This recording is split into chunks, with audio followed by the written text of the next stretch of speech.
What's up, everybody? Welcome to the channel. OG here, and I have a treat for you.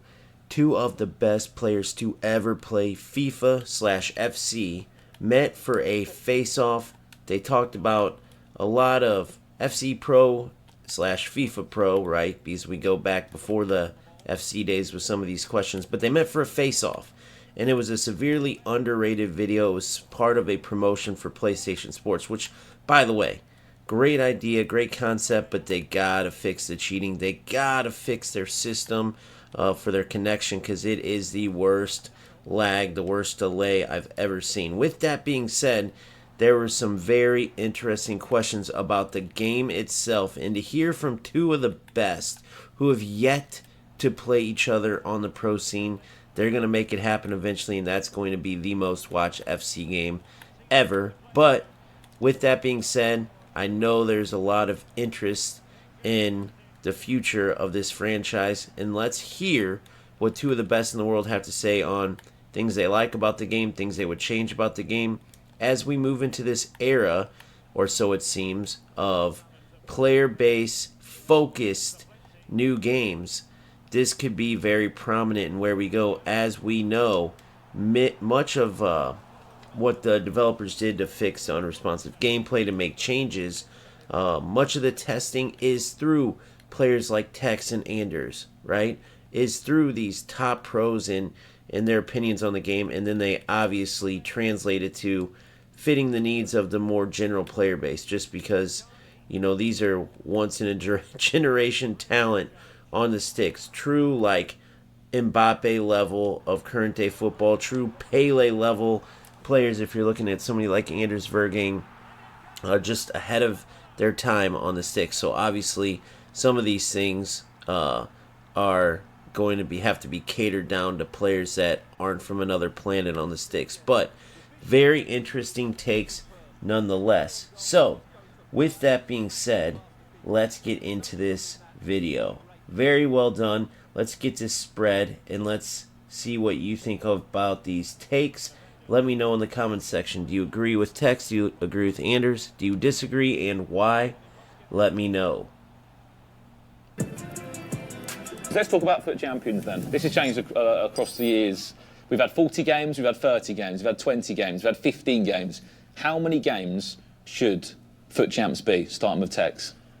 For me, I like the 20 games because I don't really enjoy playing champs. Okay. But then 15, no, I like the 15 at the moment. I don't really like playing champs. So I like the smaller games with a bit harder matchmaking. Okay. And then you get a nice little icon reward. So I'd say 15. Your claim to fame was FUT Champions. You played a lot of FUT Champions games. How many should it be? Then I should probably like just say 30. And now I think when it's 15, everyone needs to be unbeaten for the whole year to beat it. So that's the thing. He wants to get his streak again. So you probably want 50 games just so you can get your 800-0 streak. No. 30 is okay. You got to think of the normal people. 30 games a weekend. People have jobs and stuff. 95% of people that play champs are casuals, or even more than that, probably 98%. So it has to fit their world. So I think 15 is a good amount, or 20.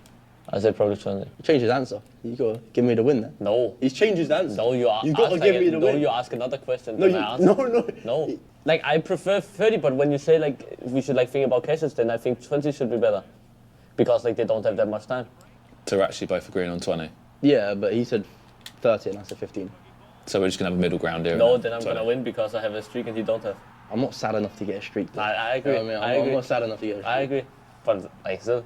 What should the perfect rank 1 rewards be? First of all, the worst thing is that, like, every You gotta love the banter, though. I mean, there is a swagger about being good on the sticks, and people can make fun of it all they want, but the thing is, if you game, you know, right? If you game, you know what I'm talking about. There's a ton of skill that goes into it, without a doubt. And many people, like I said, they want to make fun of it because it's not real life football, but it's the football mind. That's what's being tested. The football mind and how it translates to your, I guess, your hand-eye coordination, right? Which, it doesn't matter how good your hand-eye coordination is if you don't have insane instincts for the game of football, if you don't have knowledge of the game, right? And then obviously the closer to realism the game gets, the more it matters, like your intelligence of knowing the game. But the beauty is, there's a ton of football fans out there that have put their life into being fans of the game, and therefore they know the game very well. They just can't play it very well. And these games are their chance to really get into the game themselves and not only control one player like what you do in real life, but control the entire team, control the movement, the tactical decisions, outsmarting your opponent, right? Staying calm in those tight games.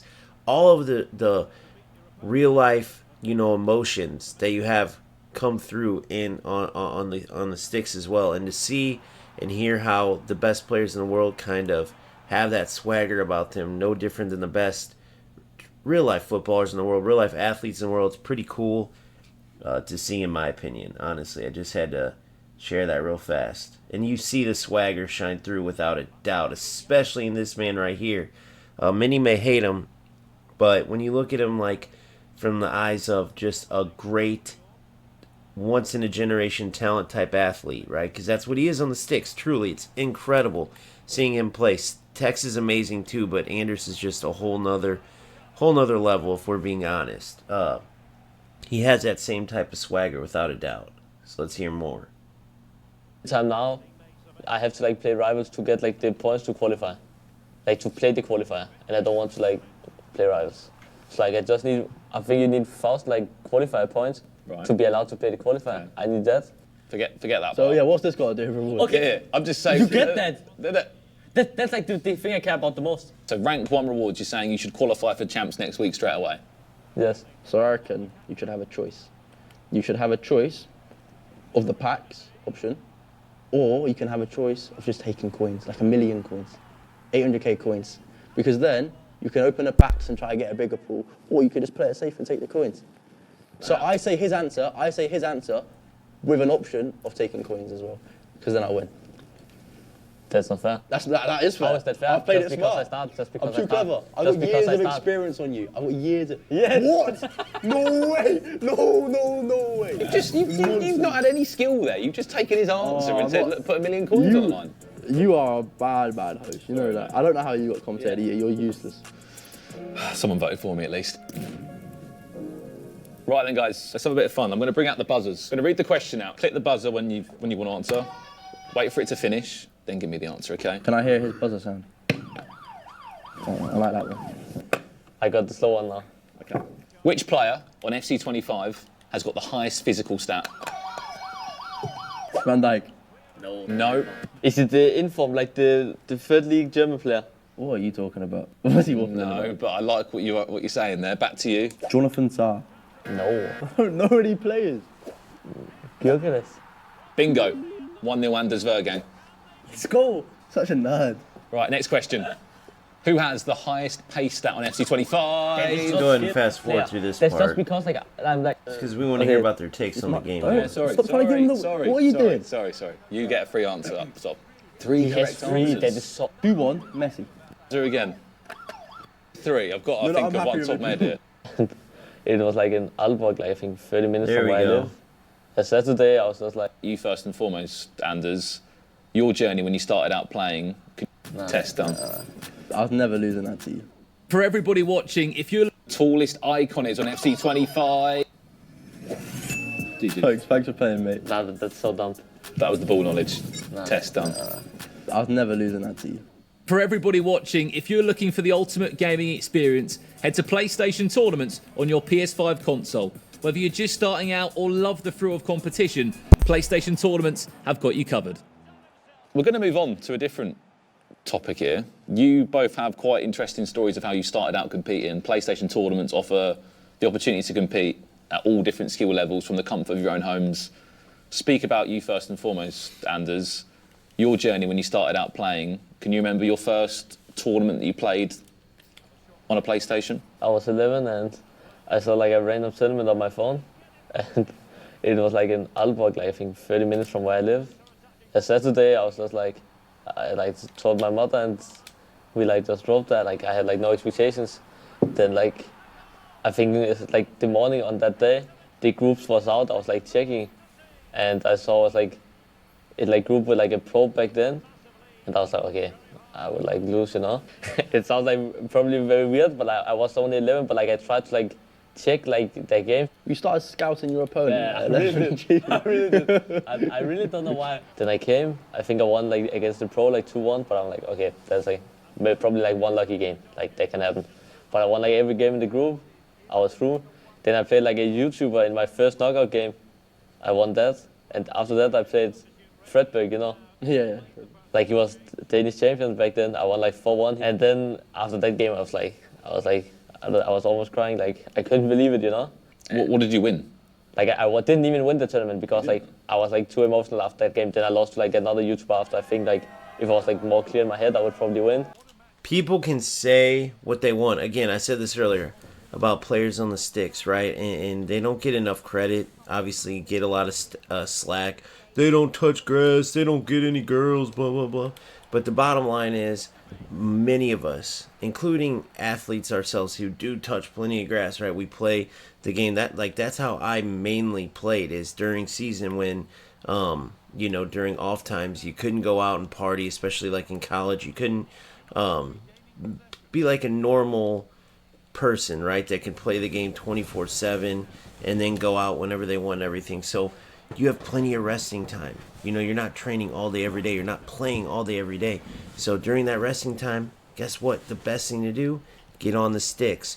So there's many different types of players. There's some people that are older, and even whether they're former players or just love the game, maybe they're lifelong fans and just were never good at the game as players. Right? But they love the game on the sticks and they excel.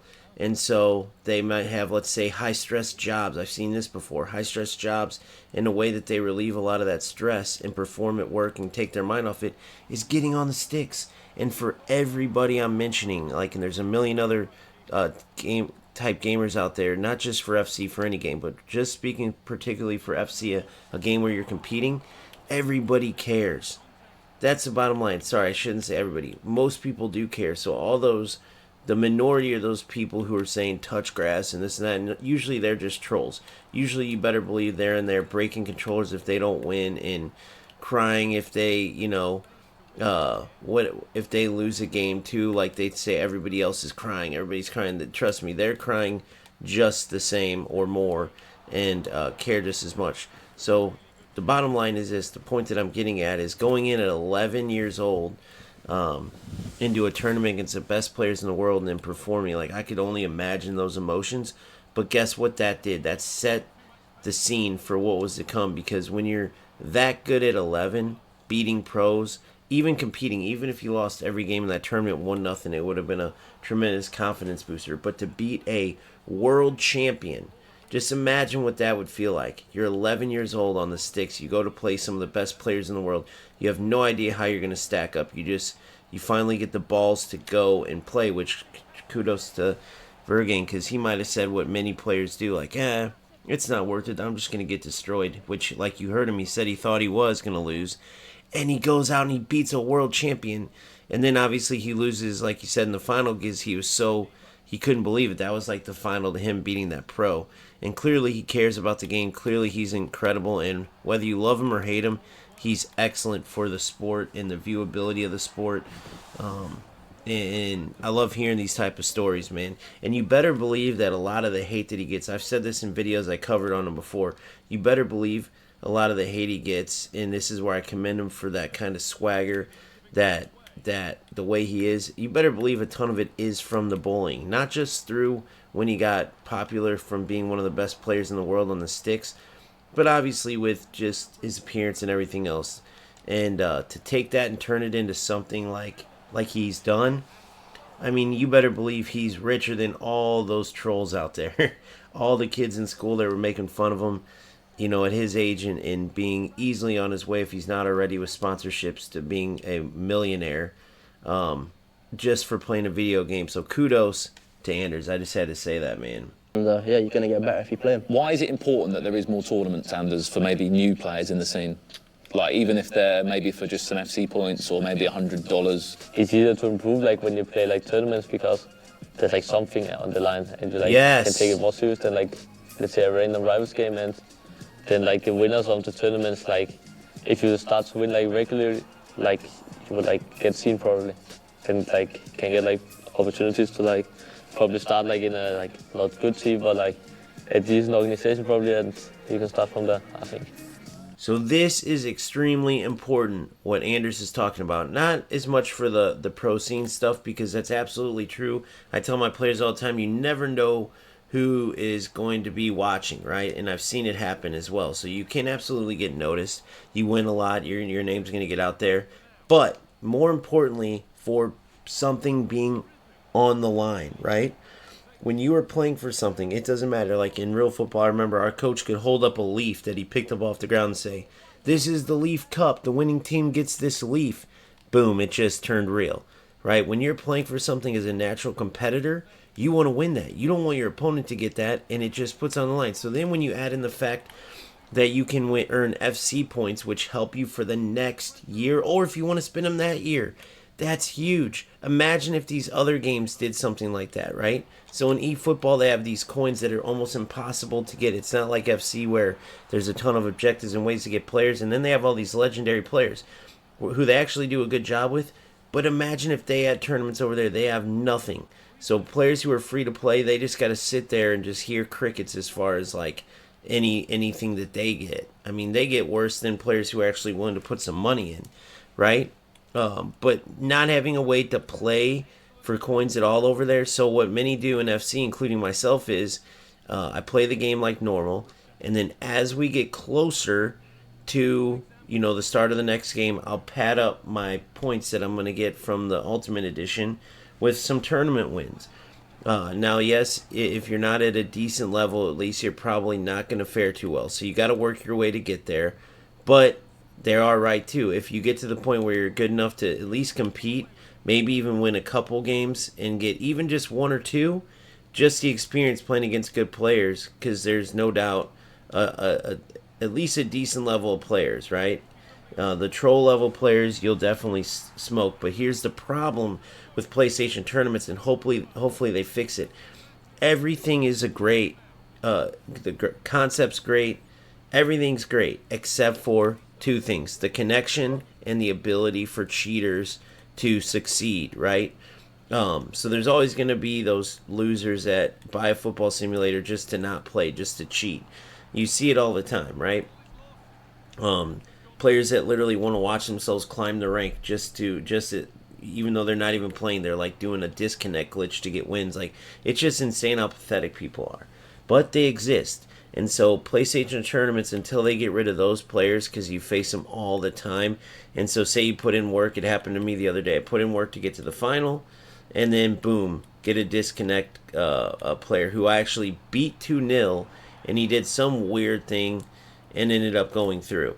Then there's players that won't even let you get into the game, period, right? It's like they wait till the last minute, and then you get kicked off from the tournament. And this was a big thing in the initial year, and then they banned like everybody that did it. But they didn't fix the problem because players are still doing it. Now I'm assuming they're going to get banned, but it doesn't change the experience for everybody else, right?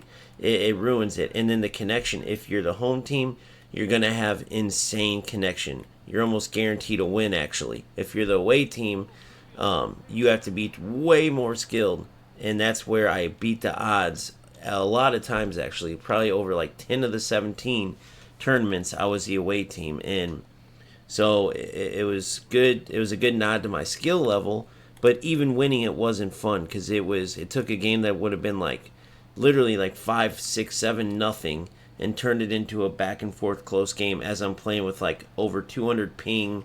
I can't move. It was just a nightmare. So if they fix those things, then everything about what Anders said and what I'm sure Tekkz will say is true.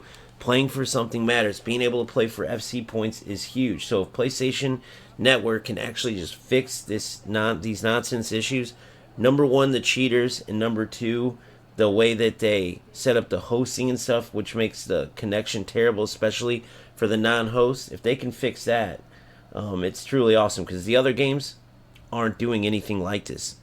Only FC. Best formation ever on EAFC? I say 4-2-3-1. You think?